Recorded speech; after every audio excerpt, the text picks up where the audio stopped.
until one magical night changed her life forever. Lived a beautiful and kind girl named Cinderella. She lived happily with her loving parents in a peaceful kingdom filled with flowers, forests, and shining castles.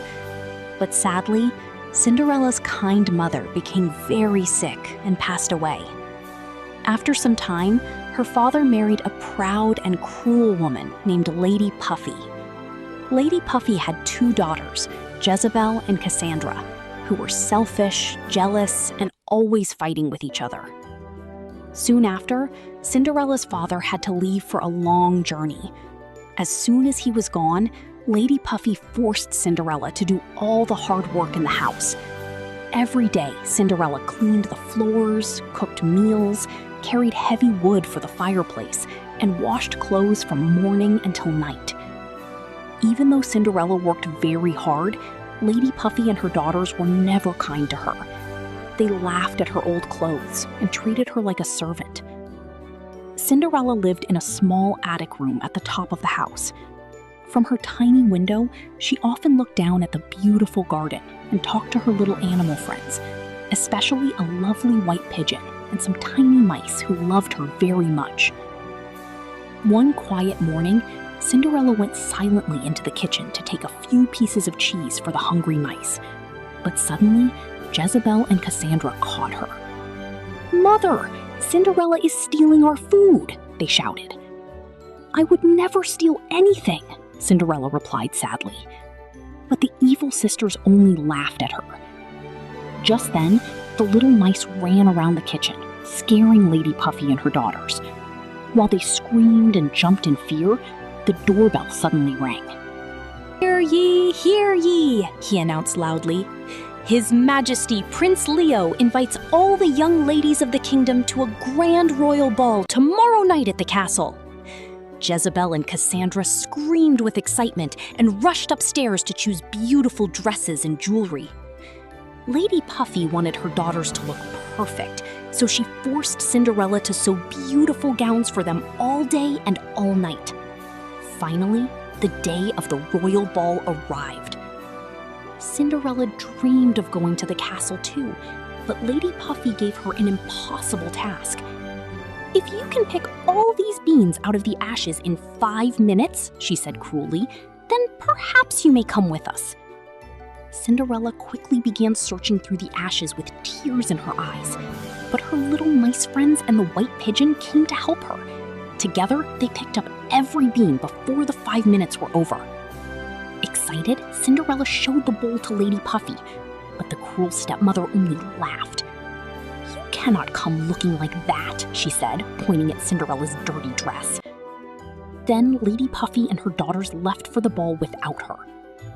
Poor Cinderella ran into the garden and cried beneath the hazelnut tree her mother had planted many years ago. Suddenly, the tree began to glow with magical light.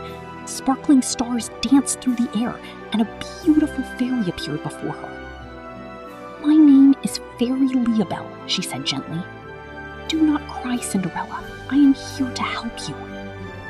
The fairy waved her magic wand and asked Cinderella to bring her a pumpkin. In a flash of sparkling magic, the pumpkin turned into a magnificent golden carriage.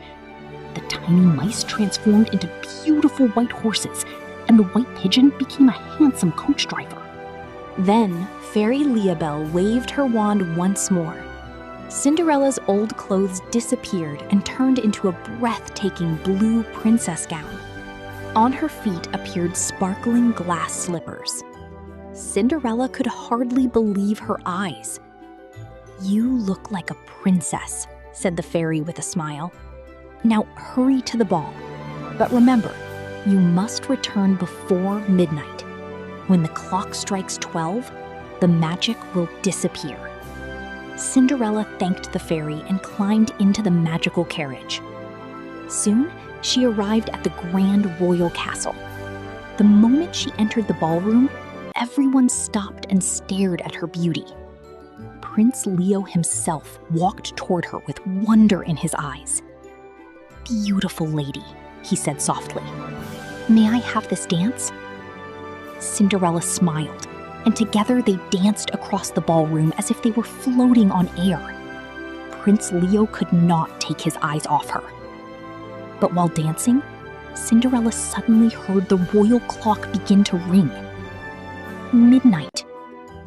Remembering the fairy's warning, Cinderella quickly ran out of the castle.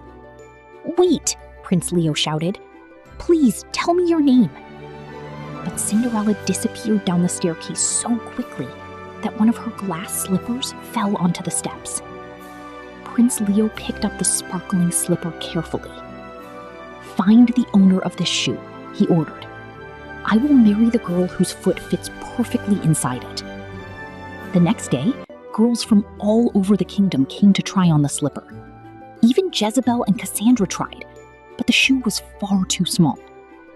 Lady Puffy locked Cinderella inside the house so she could not try the slipper herself. But late that night, Cinderella escaped and hurried to the royal mansion where Prince Leo was waiting. As Cinderella stepped forward, Prince Leo stopped everyone. Slowly, Cinderella placed her foot into the glass slipper. It fit perfectly. Prince Leo looked at her in amazement. "You are the beautiful girl from the ball," he said happily. "My name is Cinderella," she answered softly.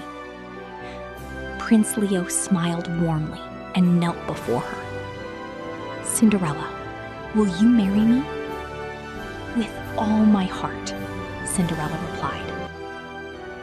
Soon, Cinderella and Prince Leo were married in the grand royal castle, surrounded by music, flowers, and happiness. And from that day on, they lived happily ever after.